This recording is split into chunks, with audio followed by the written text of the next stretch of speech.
Aquieta minha alma, faz meu coração ouvir tua voz.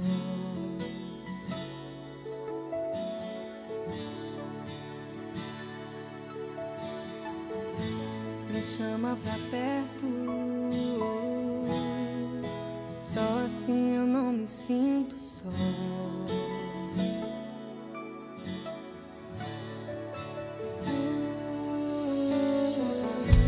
Aquieta minha alma,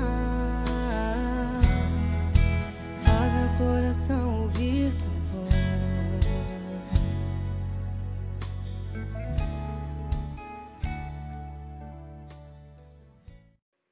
Gente, nós estamos quase acabando as nossas disciplinas espirituais. Você pode dar um glória a Deus? Glória a Deus. Me dá o livro aí, Alessandro, fazendo favor, pastor Alessandro. Gente, o livro base para essa série de mensagens é esse livro, A Celebração das Disciplinas, do Richard Foster. Eu, se fosse você, comprava e lia esse livro. Amém? São 12 disciplinas espirituais. Diga comigo, 12. Diga mais uma vez. 12. Quer dizer, você pode, escuta aqui, você pode ler um capítulo por mês. Então, esse mês agora de março, eu vou começar a estudar as disciplinas espirituais. Eu vou ler no mês de março todinho o capítulo sobre oração. E eu vou me dedicar nesse mês de março todinho à disciplina da oração. Aí você faz no mês de abril, jejum e assim por diante, amém? Então, gente, compra o livro, estuda esse livro, por favor, amém, querido? Amém? Tem esse livro em PDF, no Google, gratuito. Você pode digitar lá, Celebração da Disciplina, e você vai achar o PDF do livro, a primeira edição, gratuita, tá bom? Hoje nós vamos falar sobre adoração. Diga comigo, adoração. E antes de nós propriamente falarmos sobre práticas de adoração, eu queria, antes de qualquer coisa, definir com você o que é adoração. Porque é um assunto muito falado nos nossos dias, muito. Mas às vezes eu percebo que ele é pouco entendido. Eu acho que uma das razões porque a igreja entende pouco a adoração é porque nós ainda temos uma mentalidade a respeito da adoração muito veterotestamentária. Nós ainda compreendemos muito dos modelos de adoração a partir do Antigo Testamento. E porque nós compreendemos a adoração muito ainda a partir dos modelos do Antigo Testamento, nós não conseguimos entender de maneira perfeita, principalmente à luz do Novo Testamento, o que vem a ser de fato adoração. O que seria a adoração?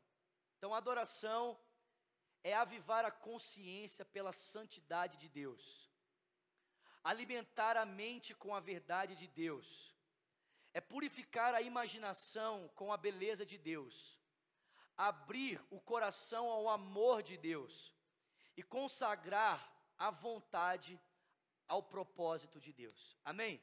Vamos repetir isso aqui juntos, por favor? Você consegue enxergar aqui? Amém?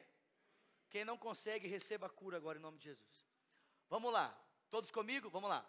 Adorar é avivar a consciência pela santidade de Deus.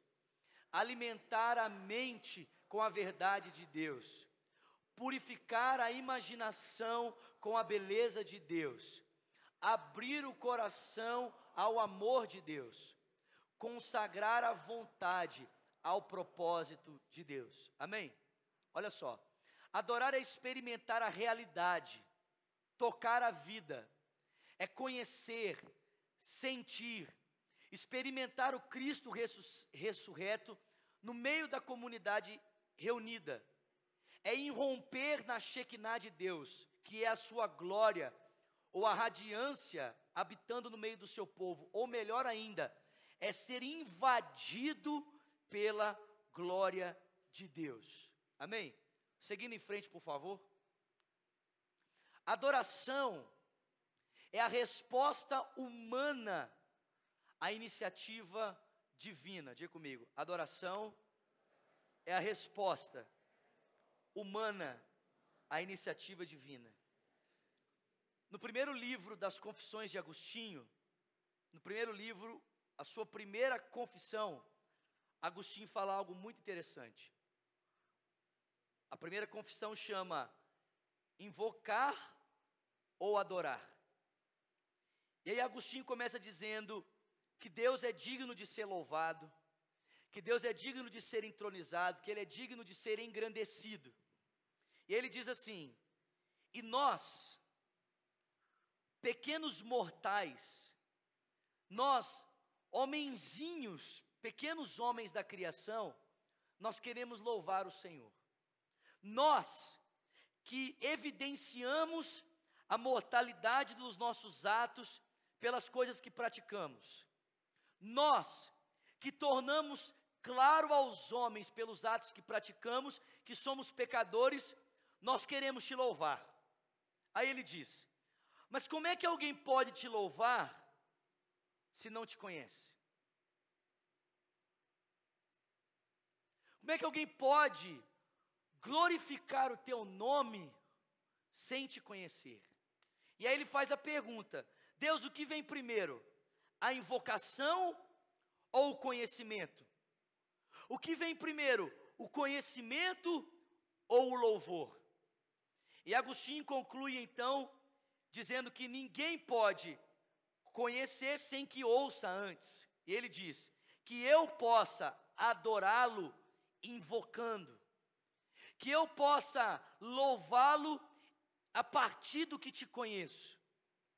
Ele diz que eu possa ter os meus olhos abertos para te conhecer, a fim de que eu seja aperfeiçoado no louvor por meio das palavras que o pregador me ensina. Olha que coisa interessante. O que Agostinho está dizendo aqui para nós? Ele está dizendo que ninguém pode dar início à adoração. Nenhum ser humano pode iniciar voluntariamente o ato de adorar, porque ninguém pode adorar aquilo que não conhece. Ninguém pode entronizar aquilo que não viu. Portanto, se Deus não se revela a nós para que possamos invocá-lo e invocando-o possamos o adorar, é impossível que a adoração aconteça. A adoração é apenas a resposta humana à iniciativa de Deus. No Gênesis, Deus andava no jardim à procura de Adão e Eva. Na crucificação, Jesus atraiu homens e mulheres para si mesmo. A Escritura está repleta de exemplos dos esforços de Deus para iniciar, restaurar e manter a comunhão com seus filhos. Deus é como o pai do pródigo, que vendo o filho ainda distante, correu para recebê-lo em sua casa. Amém? Por que nós estamos aqui nessa noite reunidos para exaltarmos o nome de Deus? Por que nós estamos reunidos aqui para adorarmos o nome de Deus? Porque um dia Deus se revelou a cada um de nós. Porque um dia as escamas dos nossos olhos foram tiradas. Como aquele pai do filho pródigo que se lançou na corrida em direção ao seu filho, não esperou que ele voltasse, mas se lançou na sua direção. Deus faz isso. Ele se lança em nossa direção, para que nós, tendo então os nossos olhos abertos, possamos invocá-lo, possamos adorá-lo. Amém, gente?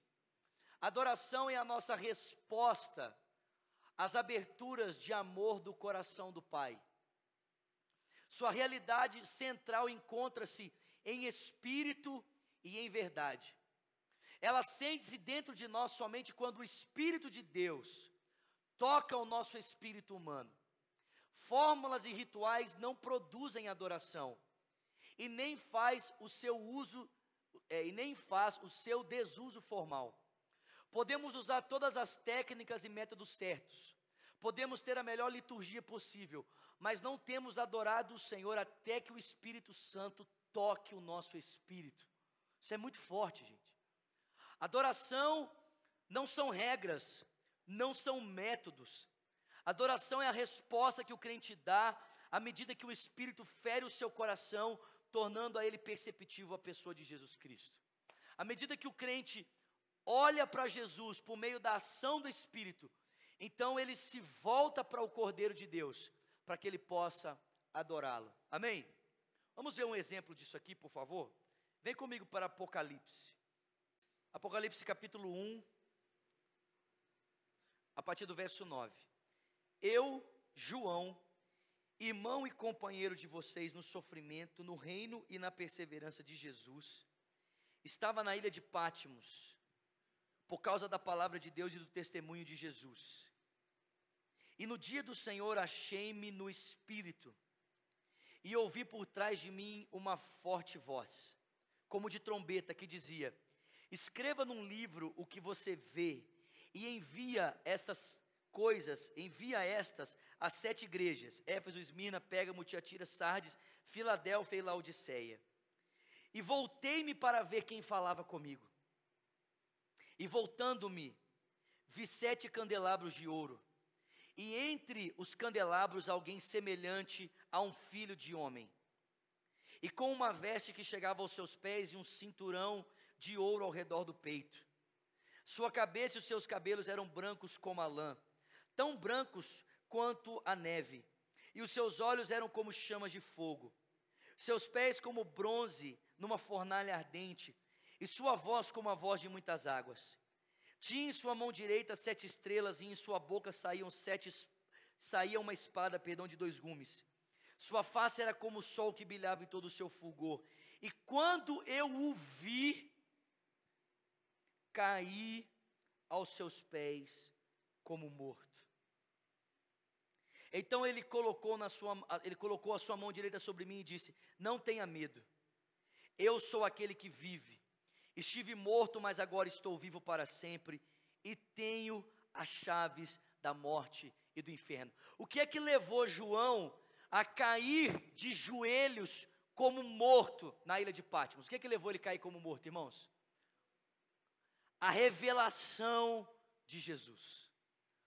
Quando João teve uma revelação de Jesus, ele caiu aos seus pés como morto.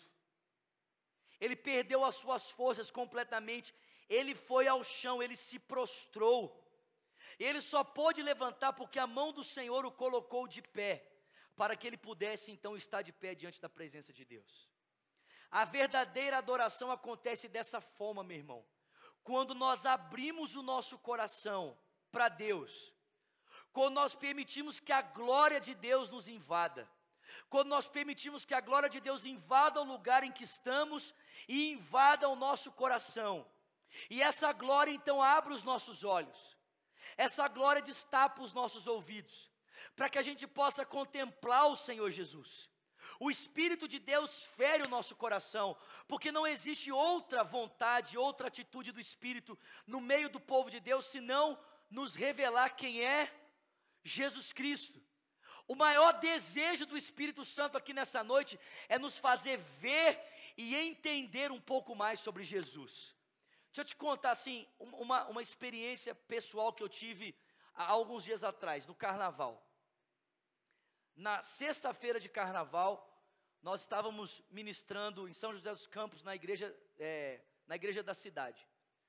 E eu fui ter um tempo de oração, dentro do quarto no hotel, enquanto os meninos estavam passando o som. E eu dobrei os meus joelhos para orar, e enquanto eu estava orando, o Senhor me trouxe o Salmo 23 para que eu começasse a orar o Salmo 23. Eu não sei você, eu já li o Salmo 23, meu irmão, pelo menos umas 50 vezes. Você também? Não. Alguns sim, outros até mais do que 50. Mas escuta só, eu tenho até uma mensagem nesse salmo. A minha mensagem é básica. O pastor representa o Senhor Jesus, a ovelha, o povo de Deus. O pastor é todo o suficiente, sabe o caminho, supre a ovelha. A ovelha é totalmente dependente. Precisa do pastor para podar o seu pelo, senão ela morre sufocada. Precisa do pastor para colocar em pé, senão ela morre devorada pelas aves vivas. Precisa do pastor para beber água do ribeiro, porque se as águas não forem paradas, ela morre afogada. Precisa do pastor para defendê-la dos lobos, porque ela não sabe se defender sozinha. A ovelha é totalmente dependente. E existem 3 instâncias que nós dependemos de Deus na nossa vida. Primeiro, quando tudo vai bem, quando tudo vai mal e quando nós temos um problema com alguém. Gente, eu já tenho um sermão nesse salmo. Eu fui orando o sermão que Deus já tinha me dado, né? Senhor, sou totalmente dependente de Ti. Ó Deus. Aí Jesus falou assim, cala a boca só um pouquinho. Deixa eu te falar um negócio novo. Deixa eu fazer você perceber algo que você ainda não percebeu. Eu falei, tá bom. Não está mais aqui quem fala. E aí, gente, o Senhor me levou a perceber que chega um determinado momento do Salmo, que as figuras mudam. Porque o salmista diz, o Senhor é meu pastor e nada me faltará. Ele me faz andar em verdes pastos, guia-me pelas águas tranquilas, Ele refrigera minha alma, Ele guia-me pelas veredas que são justas por amor do seu nome. Ainda que eu ande por um vale de trevas e de morte, não temerei perigo algum, porque Tu estás comigo, a Tua vara e o Teu cajado me consolam. Mas presta atenção, até esse momento do Salmo, Deus aparece como o pastor, e a gente aparece como a ovelha.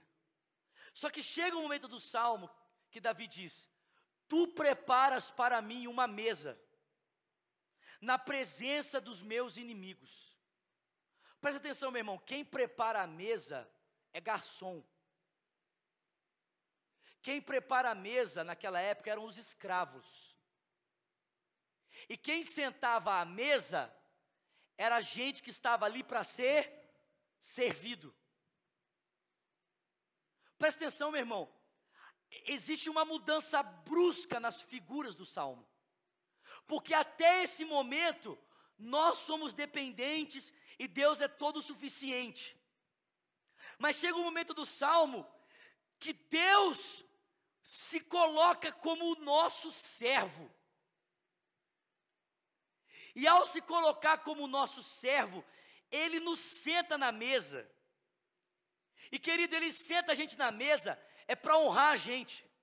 Ele senta a gente na mesa para ungir a nossa cabeça com óleo e fazer o nosso cálice transbordar. Eu não sei se você se lembra, mas quando Jesus Cristo entrou na casa daquele fariseu para jantar, Jesus Cristo reclamou com ele 3 coisas. A primeira coisa que Jesus reclamou com ele, que o fariseu não tinha dado a ele água para lavar os pés. Segundo, que não havia ungido a sua cabeça. Terceiro, que não havia beijado a sua face. Por quê?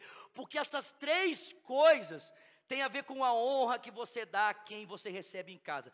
Jesus não recebeu a honra devida quando foi jantar na casa do fariseu. Mas Davi está dizendo que ele vai se colocar numa posição de serviço para nos honrar, para ungir a nossa cabeça e para transbordar o nosso cálice. Meu irmão, foi isso que Jesus Cristo fez na história. Ele assumiu a posição do servo humilde, a posição do homem humilhado, para que eu e você recebêssemos honra e glória da parte de Deus, para que eu e você recebêssemos unção sobre a nossa cabeça, para que a gente recebesse benevolência de Deus sobre cada um de nós. Eu não sei se você já tinha percebido isso no Salmo, mas eu ainda não tinha percebido.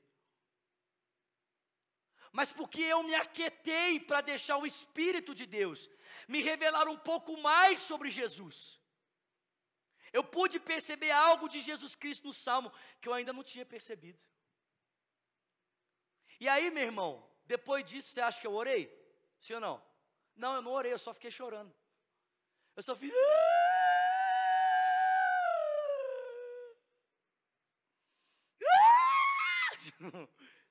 Por quê? Porque, querido, quando você é impactado pelo Espírito, com uma revelação pessoal de quem é Jesus, você não tem mais nada a falar, meu irmão, você só se prostra e deixa o resto acontecer. Amém, querido? Amém, meu irmão? Talvez a tua grande dificuldade em adorar a Deus é exatamente por quê? Porque você acha que a adoração é na força do seu braço, que a adoração depende da tua capacidade, do teu conhecimento. Não, meu irmão, a adoração não tem nada a ver com você, tem tudo a ver com Deus. A adoração não é a iniciativa humana, a adoração é a resposta humana à iniciativa divina, amém? Deus se revela e a gente adora. Seguindo, por favor. Enquanto Deus não tocar e libertar o nosso espírito, não podemos entrar nesse domínio. cantar, orar, louvar, tudo isso pode conduzir à adoração. Mas a adoração é muito mais do que isso. É preciso que o nosso espírito seja inflamado pelo fogo divino. Amém? Olha para quem está do seu lado, diga para ele, meu irmão. Não, fala assim, ousadamente, fala assim, meu irmão, você precisa de fogo de Deus para adorar. Amém, querido? Glória a Deus. Seguindo em frente. Glória a Deus. Então, definida o que é adoração, o que vem a ser adoração? Adoração é um relacionamento com Deus. Adoração é Deus se revelando a nós para que a gente possa responder a Ele. Adoração é o Espírito Santo ferindo o nosso espírito com a revelação de quem é Jesus para que a gente possa responder a Ele em paixão. Adoração é quando o nosso coração é incendiado de amor pelo Senhor, para que a gente, cheio de amor por Ele, possa então render a Ele toda a glória que Ele merece. Amém? Quais são as qualidades da verdadeira adoração? Quais são as qualidades que nós podemos encontrar nessa adoração que parte de Deus? Venha comigo para o Evangelho de João, capítulo de número 4. Quem está aqui diz, eu estou aqui. Quem ainda não está aqui diz, eu estou chegando, pastor. Isso, então chega, meu filho. Evangelho de João, capítulo 4.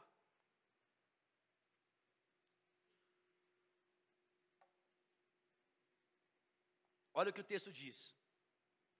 Os fariseus ouviram falar que Jesus estava fazendo e batizando mais discípulos do que João, embora não fosse Jesus quem batizasse mais os seus discípulos. E quando o Senhor ficou sabendo disso, saiu da Judeia e voltou uma vez mais para a Galileia. E era necessário passar por Samaria. E assim, quando chegou a uma cidade de Samaria chamada Sicar, que era perto das terras que Jacó havia dado ao seu filho José, havia ali um poço, e Jesus, cansado da viagem, sentou-se à beira do poço, e isso se deu por volta de meio-dia. Nisso veio uma mulher samaritana tirar água, e disse-lhe Jesus, dê-me um pouco de água, e os discípulos tinham ido à cidade para comprar comida. A mulher samaritana lhe perguntou, como é que o Senhor, sendo judeu, pede a mim, uma samaritana para beber? Porque os judeus não se dão bem com os samaritanos. Jesus respondeu, se você conhecesse o dom de Deus, e quem ele está lhe pedindo água, você lhe teria pedido, e ele lhe teria dado água viva. Água corrente, água nova. Disse a mulher, o Senhor não tem o que tirar água e o poço é fundo, onde é que pode conseguir essa tal de água viva? Acaso o Senhor é maior do que o nosso pai Jacó, que nos deu o poço do qual ele mesmo bebeu, bem como seus filhos e o seu gado? Jesus respondeu, quem beber desta água aí vai ter sede outra vez, mas quem beber da água que eu der nunca mais vai ter sede, ao contrário, a água que eu lhe der se tornará nele uma fonte de água a jorrar para a vida eterna. A mulher disse, Senhor, dê-me dessa água para que eu não tenha mais sede e não precise mais voltar aqui para tirar água. E ele disse, vai, chama o seu marido. Não tenho marido, respondeu ela. Disse-lhe Jesus, você falou corretamente dizendo que não tem marido, o fato é que você já teve 5 e o homem com quem você vive agora não é seu marido. O que você acabou de dizer é verdade. Disse a mulher, Senhor, vejo que o Senhor é profeta. Os nossos antepassados adoraram neste monte, mas vocês, judeus, dizem que Jerusalém é o lugar onde se deve adorar. Jesus declarou, creia em mim, mulher, está próxima a hora em que vocês adorarão o Pai, nem neste monte, nem em Jerusalém. Porque vocês, samaritanos, adoram o que não conhecem, nós adoramos o que conhecemos, porque a salvação, ela vem dos judeus. Mas está chegando a hora, e de fato já chegou, em que os verdadeiros adoradores adorarão o Pai em espírito e em verdade. São esses os adoradores que o Pai procura. Deus é espírito, e é necessário que os seus adoradores o adorem em espírito e em verdade. Disse a mulher, eu sei que o Messias, chamado Cristo, está para vir, quando ele vier, nos explicará tudo, vai explicar tudo para nós.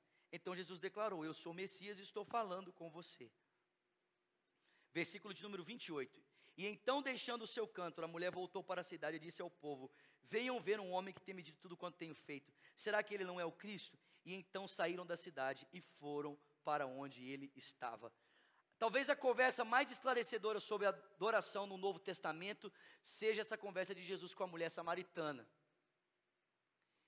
E quais são as qualidades de adoração que nós podemos perceber aqui nesse texto? Em primeiro lugar, que adoração é um estilo de vida. Diga comigo, adoração é um estilo de vida. Presta atenção, a adoração no Antigo Testamento estava ligada a 3 elementos. Primeiro, um local, porque ninguém podia adorar a Deus fora do templo. É por isso que a mulher pergunta, Jerusalém ou Sicar? Segundo, a adoração estava ligada a um objeto, porque ninguém podia adorar a Deus sem um objeto. Você precisava ter um objeto nas suas mãos para que pudesse prestar culto a Deus. Ninguém podia chegar no templo e dizer, quero adorar a Deus sem ter nada nas suas mãos. Você precisava ter uma oferta para que pudesse oferecer a Deus. Terceiro, a adoração estava ligada a uma pessoa, era intermediada por uma pessoa, porque ninguém podia simplesmente por si próprio aproximar-se do altar e oferecer a sua adoração a Deus. Era necessário que a sua adoração fosse intermediada por um sacerdote. Ninguém podia simplesmente chegar e adorar. Estou aqui com o meu cordeiro, e corta o cordeiro e põe no altar. Não, era necessário que um sacerdote estivesse presente para intermediar a adoração. Mas eu não sei se você percebe, mas Jesus, ao afirmar que a adoração agora é em espírito e em verdade, em primeiro lugar, Ele está tirando a adoração, ou está removendo esse obstáculo da adoração de ter um lugar propício. Jesus está dizendo para mim e para você que o Pai está procurando pessoas que o adorem em espírito e em verdade. Quer dizer, nós estamos vivendo um momento agora em que qualquer espaço, em que qualquer lugar, Deus pode ser invocado, Deus pode ser adorado. Deus pode ser adorado dentro da sua sala de aula, meu irmão. Deus pode ser adorado enquanto você está lavando a louça. Presta atenção, querido, escuta isso aqui. Escuta essa frase. Se você conseguir desenvolver um estilo de vida de adoração, em que você consegue perceber a presença de Deus dentro da sua cozinha, vai ser impossível você não perceber a presença de Deus num grande ajuntamento. Mas se você não consegue perceber a presença de Deus nas suas atividades comuns, se você não consegue transformar a sua vida num templo ambulante, se você não consegue transformar as suas atividades cotidianas em um altar para Deus, vai ser muito difícil para você perceber Deus no ambiente coletivo. Mas pessoas que fazem da sua vida um altar a Deus, tende a aproveitar infinitamente melhor o momento em que o povo de Deus se reúne para adorar. Por quê? Porque adorar a Deus é um estilo de vida. Ninguém para adorar a Deus mais precisa de um objeto nas suas mãos, porque o sacrifício que Deus requer hoje do seu povo é o sacrifício da sua própria vida, meu irmão. O que Deus quer receber como expressão de culto hoje, não é o que você pode dar a Ele, é a sua vida como uma oferta a Ele. Deus está mais interessado no meu coração do que naquilo que eu posso fazer para Ele. Você consegue entender isso? Sim, consegue mesmo? Sim ou não? Porque eu achava que eu entendia isso. Até o dia que a Nívia Soares, lá no culto Cristo Vivo, ou num culto, sei lá, que eu estava, na conferência do Espírito Santo, perdão, virou para mim e falou assim: Vinícius, Deus está mandando eu te dizer que Ele quer o seu coração. Eu fiquei assim, como assim? Aí ela ficou com aquele olho esbugalhado olhando para mim assim, né? Aquela cara dela assim, quando ela está no Balabachais. Deus manda te dizer que Ele quer o seu coração. Gente, essa ficha não entrava na minha cabeça. Porque eu achava que Deus ter o meu coração era dar para Ele coisas.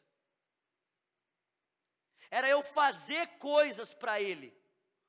Mas existem muitas pessoas que fazem coisas para Deus, mas o seu coração não pertence a Deus. O culto que Deus espera receber não é o culto que você dá, é o culto que você vive. O culto que Deus espera receber é o culto da sua vida. É a sua vida como uma expressão de culto. E a consequência desse culto na vida é o culto no grande ajuntamento. Mas quem não tem uma vida de culto não consegue cultuar quando está junto de todo mundo. Pelo contrário, pessoas que não têm uma vida de culto, não têm um estilo de vida de culto, quando chegam no grande ajuntamento ficam se distraindo com a forma como os irmãos cultuam. O cara fica assim: o que está acontecendo aqui? O que está acontecendo aqui é o que você deveria ter feito a semana inteira e não fez. A comunidade se reuniu junta para prestar um culto. Mas como é que você vai prestar um culto junto com a comunidade se você não sabe cultuar? Como é que você vai entregar sacrifício de louvor, que é fruto de lábios que confessam o seu nome, junto com os irmãos, se você não desenvolveu isso na sua vida privada?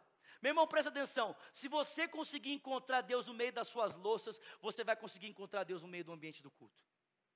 Se você conseguir encontrar Deus no seu banho, você vai encontrar Deus em qualquer outro lugar. Se você conseguir encontrar Deus em meio aos seus cadernos, se você conseguir encontrar Deus em meio, à oficina mecânica, as coisas mais improváveis, você vai conseguir encontrar Deus no ambiente de culto. Nós precisamos praticar, gente, a presença de Deus. Praticar essa consciência de que a vida é uma expressão de culto, de que tudo que eu sou, tudo que eu faço, tudo que eu penso, tudo que eu sinto, de que meu coração, minha essência, a razão do meu ser, é uma oferta de culto a Deus. Vocês estão comigo aqui, gente? É uma oferta de sacrifício a Deus, é uma oferta de entrega a Deus, uma oferta para Ele. A minha vida é o incenso que Ele espera receber. O Paulo diz em Romanos 12:1, rogo-vos, pois, irmãos, pela compaixão de Deus, que apresenteis o vosso corpo como um sacrifício vivo, santo e agradável a Deus, que é o vosso culto racional. Mas eu já disse para você que isso aqui nada mais é do que uma forma do Paulo dizer que toda a sua vida é uma expressão de culto. Por quê? Porque não existe nenhuma atitude, nenhuma ação que o ser humano possa desempenhar na sua vida que não seja por intermédio do corpo.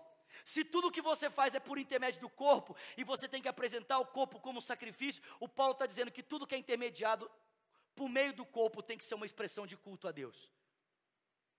Tem que ser uma expressão de culto a Deus.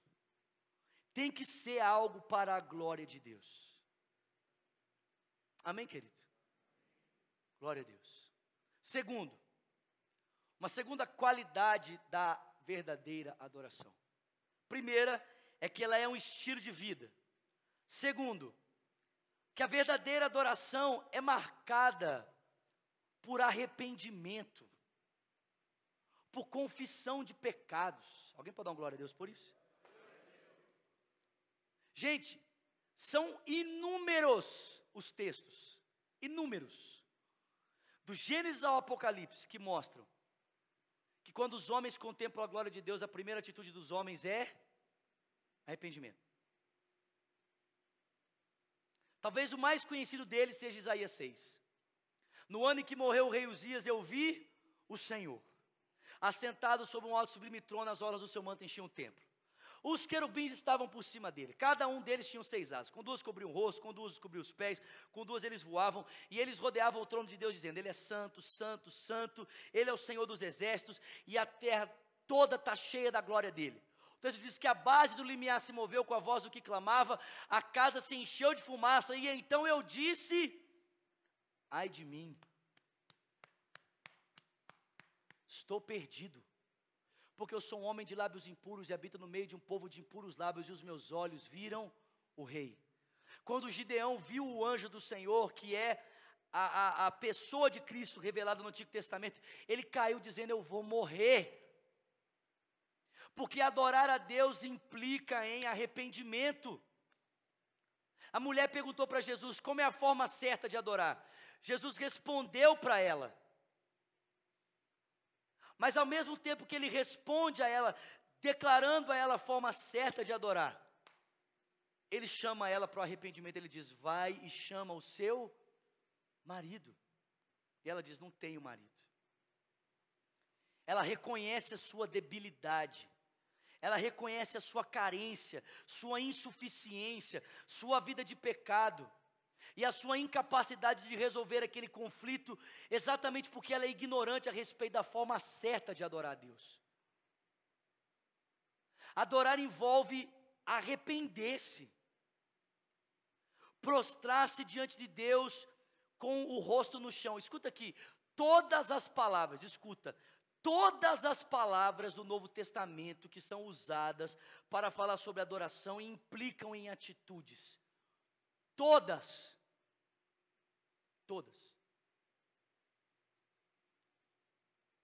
Nenhuma palavra que é usada no Novo Testamento no grego para se referir à adoração dá a você o direito de você ficar parado, quieto no momento de adorar. Nenhuma. Todas implicam em atitude. E uma delas, que é a palavra proskuneo, que é a palavra mais usada para adoração, significa aproximar-se para beijar a mão, prostrar-se em reverência. Presta atenção, querido, ninguém pode adorar distante. Ninguém. Para adorar a Deus é necessário se aproximar dEle. Mas eu não sei se você percebe isso. Quanto mais nós nos aproximamos de Deus, mais a gente enxerga o quão pecador a gente é. Sim ou não? Quanto mais a gente se aproxima de Deus, mais a gente enxerga o tanto que a gente precisa de mudar. E porque nós reconhecemos que precisamos de mudar, nós nos prostramos diante dEle, confessando a Ele os nossos pecados. Quando você diz, Senhor, eu confesso que eu pequei, isso é adoração, meu irmão. Quando você se prostra diante de Deus para dizer, Senhor, eu não sou nada. Senhor, eu pequei, lava-me com o teu sangue. Isso é um ato de adoração. Amém, querido? E por último, adoração é um estilo de vida. Adoração é uma vida de arrependimento, de perceber-se, de olhar para dentro de si, diante da glória de Deus, da luz de Deus que está brilhando, expondo as suas trevas e se arrepender. E por último, adoração é uma vida de mudança de atitude. Adoração é uma vida de constante mudança. O texto diz em João 4:28, o texto que nós lemos, que a mulher, depois que foi impactada pela revelação de Jesus, depois que ela teve um encontro à glória do Filho de Deus, que ela foi confrontada em arrependimento, o texto diz que ela voltou para a sua cidade. Essa mulher passou uma vida toda correndo da cidade por causa da vida de pecado que ela havia vivido, mas agora ela corre para a cidade. Ela corre na direção das pessoas, para expor o seu coração e o conhecimento que ela acabou de ter a respeito de Jesus Cristo. Escuta aqui, meu irmão, é impossível adorar a Deus e permanecer da mesma forma, porque quem contempla a glória de Deus é transformado de glória em glória na medida do caráter do Senhor. Quanto mais tempo você se expor em adoração, mais a sua vida tem que ser transformada. Quanto mais tempo você gastar com Deus, mais a glória de Deus tem que ser percebida nas suas atitudes. Uma pessoa que diz que adora, mas continua expressando os mesmos comportamentos, tem alguma coisa errada. O texto diz que quando Moisés contemplou a glória de Deus, a face dele foi transformada. O rosto dele brilhava mais que o sol. Mas o apóstolo Paulo diz que a glória que nós recebemos não é como a glória que Moisés recebeu, porque aquela glória, ela se esvaía. Por isso Moisés cobria o rosto. Paulo diz: nós, porém, com o rosto descoberto, contemplamos a glória do Senhor. E somos por essa glória transformados de glória em glória, à medida da estatura do caráter de Cristo. A adoração muda a gente. Eu lembro que naquela época que começou a se falar muito sobre resgate da adoração, né? Cirilo, David, uma das frases que o pessoal falava muito, e eu achava assim, impactante era: não adianta nada você cair aqui e levantar da mesma forma. Se você realmente teve um encontro com a glória de Deus, você vai cair nesse chão e vai levantar completamente diferente. Você vai se prostrar aqui para levantar completamente diferente. Amém, meus irmãos? É necessário mudança. A adoração verdadeira, ela acontece por causa de Deus, e ela é marcada por uma vida, por um estilo de vida, de gente que se arrepende e gente que muda. Muda, diga, muda. Glória a Deus. Seguindo em frente, por favor. Quais são alguns passos que nós podemos, então, utilizar para praticarmos a verdadeira adoração? Algumas atitudes que nós podemos ter na nossa vida para tornar esse estilo de vida de adoração possível.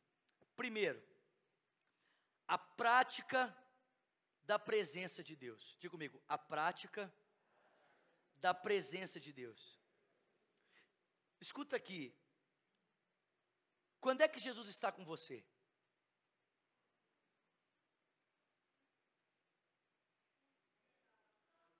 Jesus disse: e eu estou convosco todos os dias, até a consumação dos séculos. Você tem desfrutado dessa presença constante? Você constantemente tem percebido essa presença?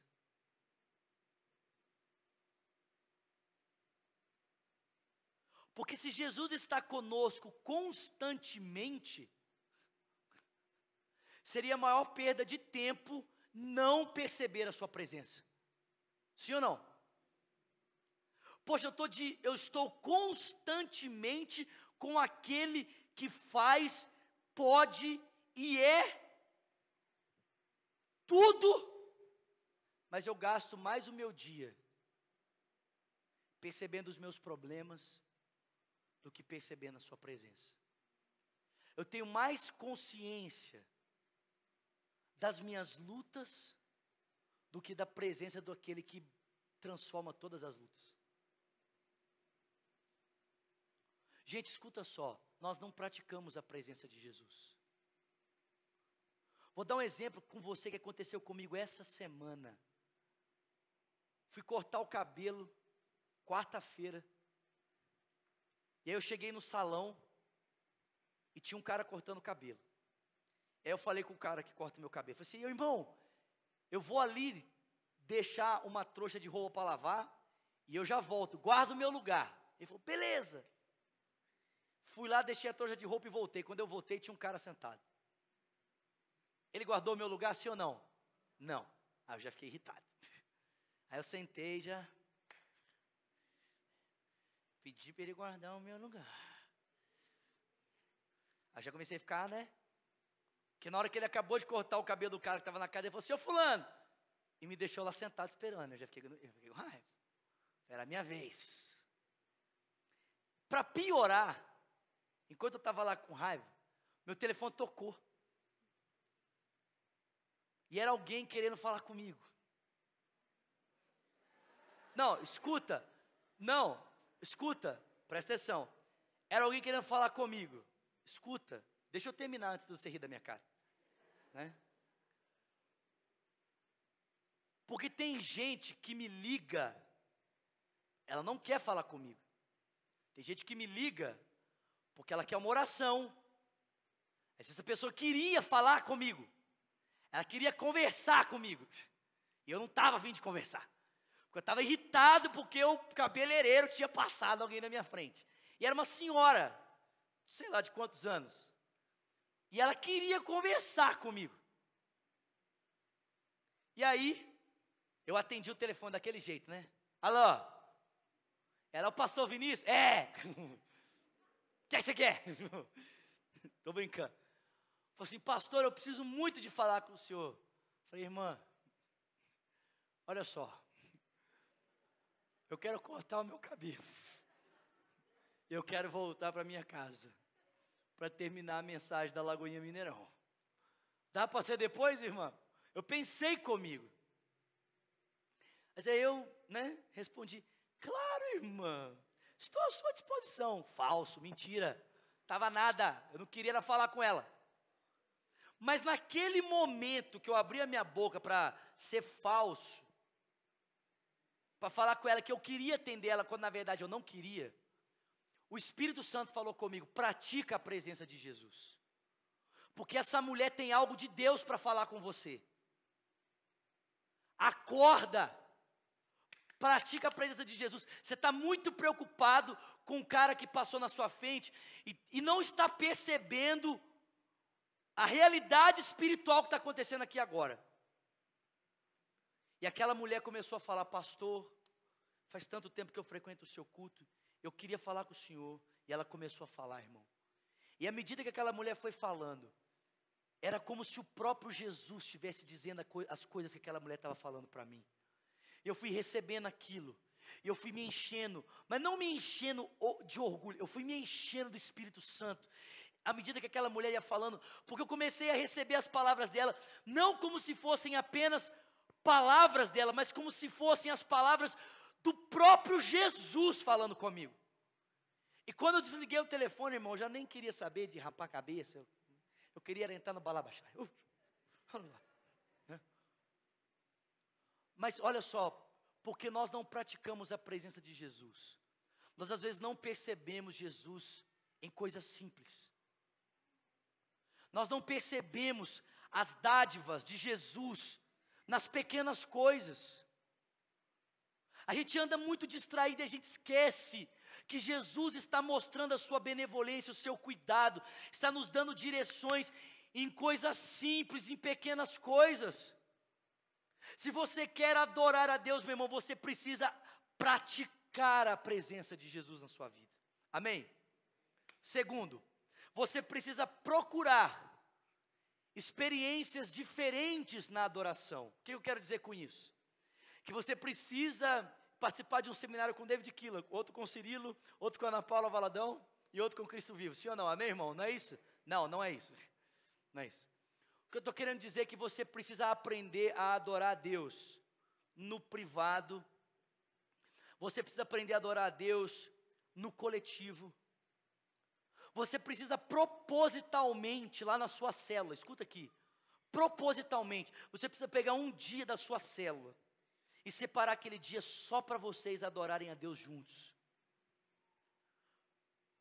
Elaborar formas diferentes de você exercitar a presença de Jesus na sua vida em adoração. Amém? Amém, querido? Adorar a Deus com música. Adorar a Deus com dança. Ah não, pastor, dança não. Dança é só para as irmãs da Isa. Dança é só para as irmãs do balé da igreja. Não, querido. Você precisa aprender a dançar na presença de Deus, meu irmão. Eu vou repetir isso aqui. Você precisa aprender a dançar na presença de Deus. A gente precisa aprender a dançar com Ele. O salmista diz que ele canta, escuta, ele canta e dança à nossa volta, dança sobre nós alegres cantos de livramento. C.S. Lewis dizia que o relacionamento da Trindade, essa relação intratrinitária, em que o Pai é encontrado no Filho, o Filho é encontrado no Espírito, a pericorese, como chamou João Damasceno, é como uma dança eterna, em que as pessoas da Trindade dançam uma em volta da outra. Meu irmão, Deus está te chamando para dançar com Ele, querido. Está chamando você para intimidade com Ele. Amém, querido? Procure experiências diferentes na adoração. Terceiro, prepare-se para a adoração comunitária. O que é isso? Quantos de vocês já perceberam que normalmente a nossa tendência é entrar no culto depois da segunda ou terceira música? Quem já percebeu isso aqui? Ninguém nunca percebeu? Presta atenção, porque normalmente nas primeiras músicas, a gente ainda está respirando o cansaço do trabalho, concentrando a nossa mente no que a gente está fazendo, a gente está se ajustando para entrar no culto. Vocês já perceberam isso? Sim ou não? Estou falando alguma coisa muito... Gente, eu vejo isso claramente. Começa às vezes o culto, aqui nem tanto, mas lá na sede, no culto Cristo Vivo, as duas primeiras músicas parece que é para o povo se achar. O povo se achar no culto. Porque a gente está cantando a primeira música, tem gente conversando, tem gente entrando, tem gente saindo, tem gente pedindo licença, olha licencinha aí. Cara, até o povo parar, para tipo assim, ou o culto começou. Presta atenção, meu irmão, não é à toa que eu faço essas coisas, quando eu falo assim, gente, alô, vamos acordar, o culto já começou. Diga para o seu irmão, meu irmão, o culto já começou. É porque eu vejo que a galera está assim, ó. Sabe por que isso acontece? Porque nós não nos preparamos para esse momento. Porque a gente às vezes vem correndo do trabalho, sem tomar banho, tudo suado, pregado, cansado, exausto. E aí chega aqui, e tipo assim, você está ainda naquele turbilhão do seu dia. Você nem se preocupou em parar e falar assim, Deus, prepara o meu coração para esse momento. Gente, tem um texto no livro de Lucas, maravilhoso. Eu até tentei achar uma figura para colocar aqui para ilustrar isso, mas as figuras que eu achei não estavam muito legais. A resolução não estava boa. Mas é aquela figura da mulher que lava os pés de Jesus. Vocês se lembram disso? Vocês se lembram disso? Tem até uma música do Davi Silva, que fala, Senhor Jesus, eu quero beijar os teus pés. Amado Jesus, eu quero beijar os teus pés. Como aquela mulher que não se importou. Com seus cabelos, as suas lágrimas enxugou. Senhor Jesus, eu quero beijar os teus pés. Agora, irmão, será que essa mulher teve que se preparar para esse momento, sim ou não? Meu irmão, ela teve que se preparar demais, sabe por quê? Primeiro, ela foi fazer isso na casa de um fariseu. E quando ela começou a fazer isso, todo mundo censurou ela, até os discípulos. Talvez a mesma história similar contada, apenas de uma forma um pouco diferente, conta que essa mulher pegou um vaso cheio de mirra e quebrou para ungir os pés do mestre e lavá-lo e embalsamar ele para a sua morte, ungir ele para a sua morte. Os discípulos de Jesus disseram, que absurdo, Tomé falou, que absurdo, Judas falou, que absurdo, esse dinheiro poderia ser vendido e ser dado aos pobres. Para que aquela mulher não interrompesse o que ela estava decidida a fazer naquela noite, ela teve que se preparar para aquele momento, inclusive financeiramente, porque o vaso de nardo puro custava 1 ano de trabalho. Você precisa se preparar para esse momento, meu irmão.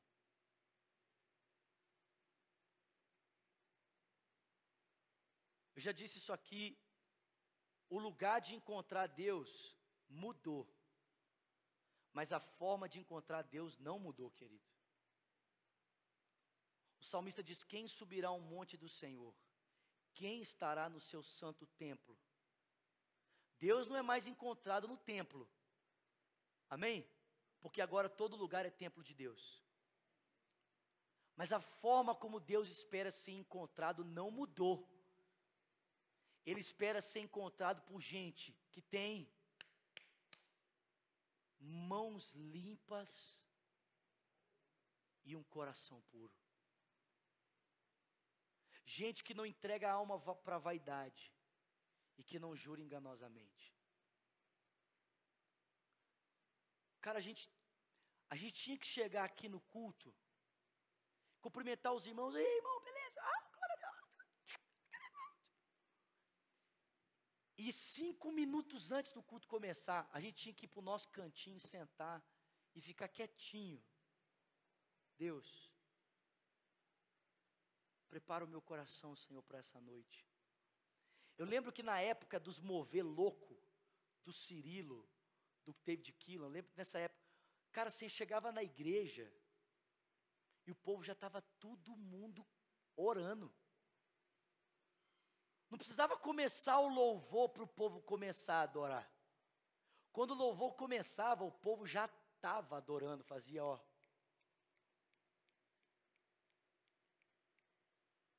Amém, querido? Quarto, renda-se à vontade de Deus na adoração. O que isso significa? É que você não deve adorar a Deus como você quer, mas como Ele espera ser adorado.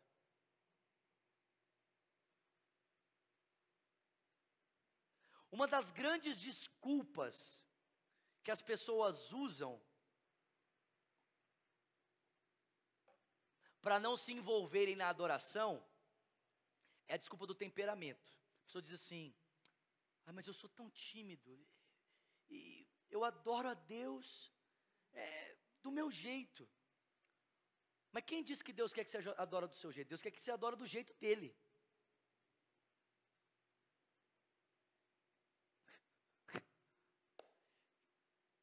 Eu sou muito tímido. Tá, mas e se Deus quer que você pula hoje?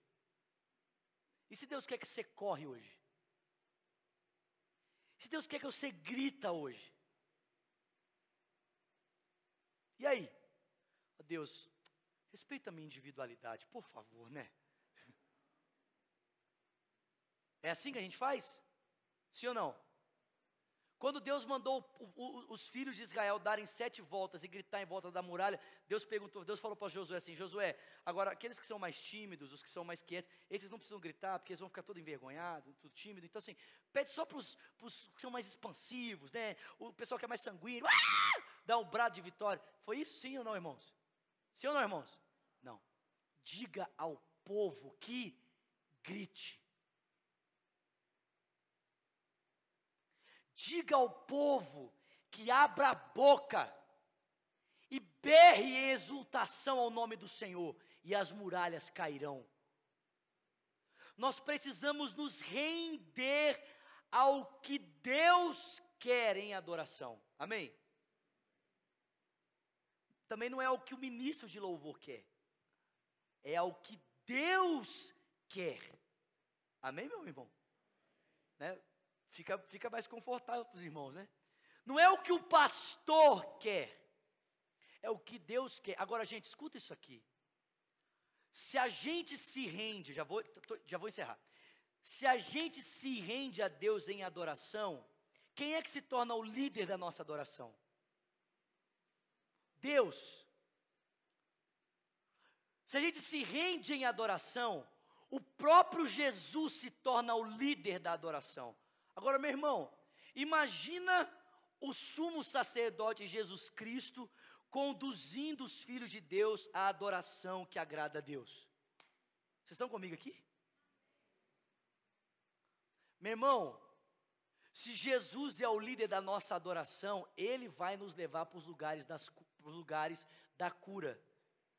Se Jesus é o nosso líder na adoração, Ele vai nos levar para o lugar dos milagres. Se Jesus é o nosso líder na adoração, Ele vai nos levar para os lugares aonde os dons se manifestam. Vocês não estão comigo aqui, gente? Vocês estão cansados? Vocês estão com sono? Vocês estão com o quê? Hein, meu irmão? Desperta! Presta atenção, querido. Se Jesus é o seu líder na adoração, Ele vai te levar para onde a cura está, meu filho. Se Jesus é o seu líder na adoração, Ele vai te levar para o lugar dos milagres. Ele vai te levar para o lugar da manifestação dos dons. Gente, você consegue imaginar isso? O sumo sacerdote perfeito, Jesus Cristo, conduzindo o povo dele em adoração. Que loucura!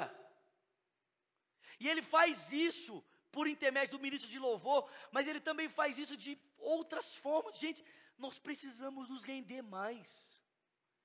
Às vezes eu estou lá no culto Cristo Vivo, assim, eu fico assim, Deus, eu só sei ir até aqui. Eu só aprendi desse jeito. Eu não sei o que fazer mais. Eu falo, Senhor, eu não sei o que faz. Não sei mais. Deus, eu quero aquilo lá, mas eu não sei como chegar lá. Porque tudo que eu sei fazer é isso aqui. Aí, meu irmão, é nessa hora que o Filho de Deus fala assim, então sai fora, que daqui para frente eu assumo. Porque Ele sabe nos levar a esse lugar. Amém? E por último, número 5, absorva com gratidão as distrações.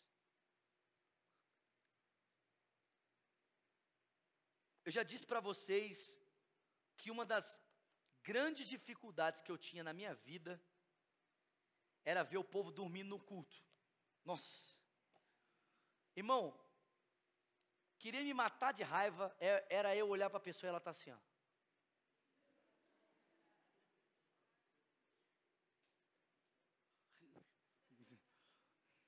Nossa, velho. Eu falava assim, Deus, eu não estou acreditando que eu orei, jejuei. Preparei essa palavra por horas, para ver esse camarada dormindo na minha frente. Eu não estou acreditando.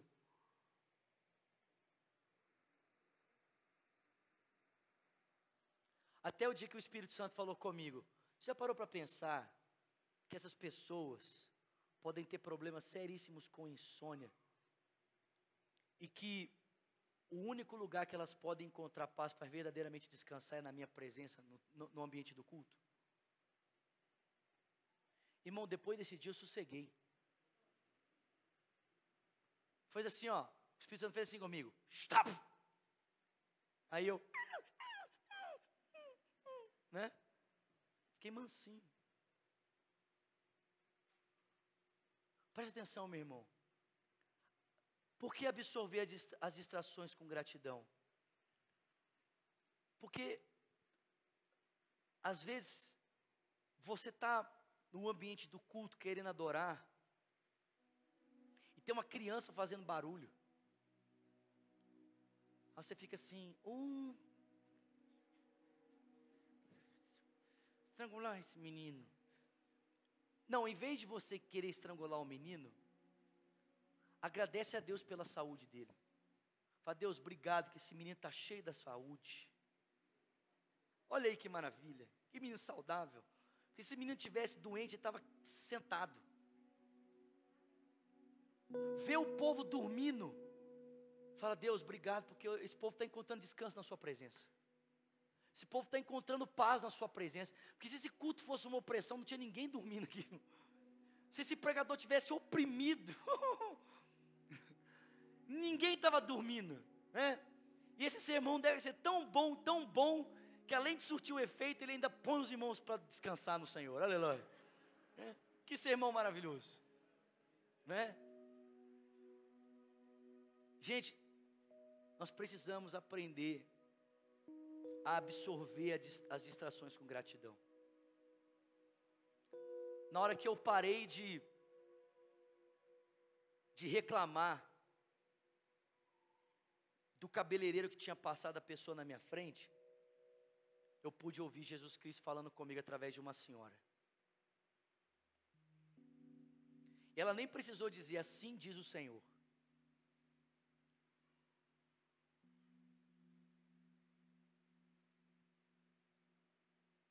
Na hora que eu parei de reclamar pelas distrações, eu pude ver, pude ouvir a voz de Jesus se aproximar de mim.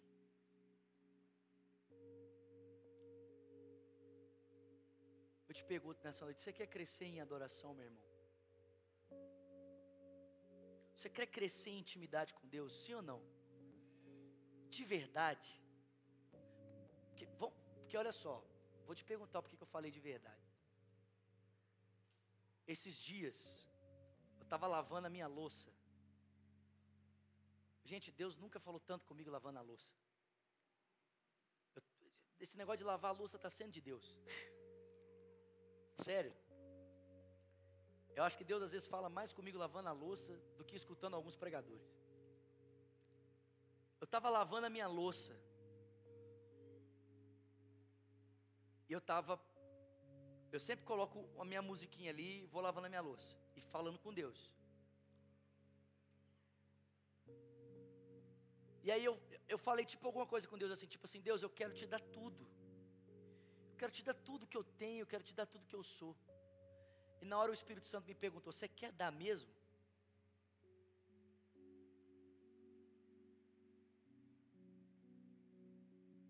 Você realmente quer dar tudo que você tem, tudo que você é? Tudo que você tem é meu mesmo? Se eu pedir seu computador agora, você vai dar? Se eu pedir o seu telefone, você vai dar? Se eu pedir a sua reserva financeira, você vai dar? Aí eu falei, Deus, na boa, vou não. Não vou. Porque não adianta eu ser hipócrita, falar com o Senhor que eu vou, que eu não vou, é mentira. Mas eu falei, Deus, me enche do desejo de querer te dar tudo que eu tenho. Porque hoje, na boa, eu não quero te dar tudo. Eu não quero ficar sem meu telefone, não quero, acabou. Não quero, eu gosto dele, acabou, eu gosto dele. Eu não quero ficar sem meu computador, eu gosto dele. Gosto. Mas eu quero querer te dar tudo. Agostinho de Hipona, nas Confissões, ele fala assim, eu quero ser convertido, mas ainda não. Às vezes a gente fala assim, não, eu quero ter uma vida mais íntima. Você quer mesmo? Ou você só está falando isso por causa do tema da pregação dessa noite? Você está disposto mesmo a ir mais fundo em Deus? E ver a sua vida virar de cabeça para baixo? Eu termino dizendo para você que a maior parte de nós quer ver o benefício das águas, mas poucos de nós estamos dispostos a ir até aonde as águas querem nos levar. A gente quer ver as curas, como lá em Ezequiel 47. A gente quer ver o benefício do rio, né? A gente quer ver cura, a gente quer ver saúde, a gente quer ver mudança, a gente quer ver o que está morto ressuscitar. Mas só pode ver o benefício do rio quem antes entra no rio. Porque o profeta só pôde ver o que o rio era capaz de fazer depois que ele entrou no rio. Depois que você deixa que o rio te leve para onde ele tem que te levar, aí você começa a perceber o que o rio é capaz de fazer. Mas a maior parte de nós, a começar de mim,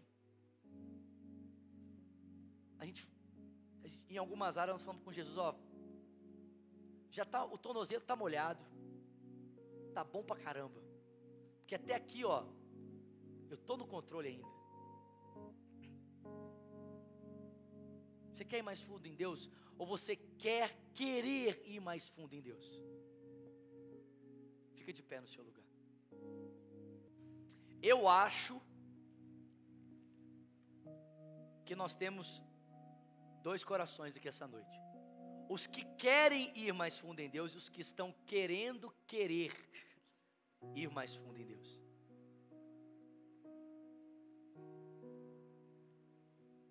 Eu queria terminar esse culto hoje com todo mundo aqui na frente. Todo mundo. Você pode sair do seu lugar e vir para frente? Hoje o convite não é para alguns, hoje o convite é para todo mundo. Por quê? Porque ou você está na lista dos que querem, ou você está na lista dos que querem querer. Sim ou não? Sim ou não? Se você está numa outra posição, eu espero que ela seja melhor do que essas duas que eu propus aqui. Amém? Eu espero que não seja menos do querer. Mas pode ser que seja. E na verdade eu estou só brincando. Porque pode ser que você nem queira. Fala assim, Jesus, na boa, nem querer, eu não quero.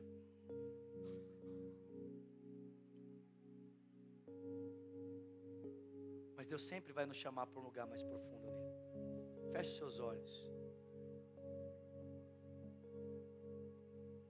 Deus, aqui estão os seus adoradores.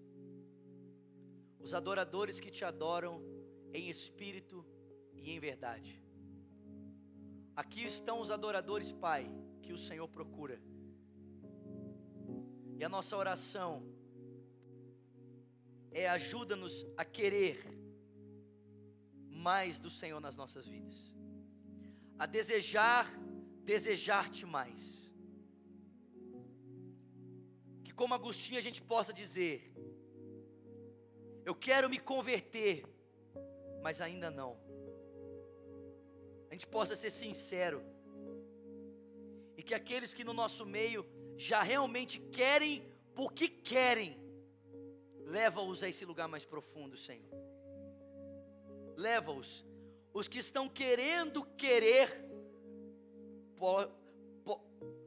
coloca o teu querer no coração deles. Brota o teu querer nesses corações, nos nossos corações. Querer te adorar mais. Querer praticar mais a tua presença. Querer se envolver mais contigo, Senhor. Em nome de Jesus. E que aqueles que, pela prática constante, pela vida de adoração, já têm esse querer firmado em si, que eles possam serem levados ainda mais fundo contigo. Deus, nós estamos todos aqui na frente, juntos do altar, porque nós somos uma igreja que te adora, Senhor. Somos uma igreja que quer viver uma vida de adoração, Senhor. Não apenas alguns poucos de nós, mas todos nós queremos viver para a honra e para a glória do teu nome. E é por isso que todos juntos nós estamos aqui, orando, agradecidos, em nome de Jesus Cristo.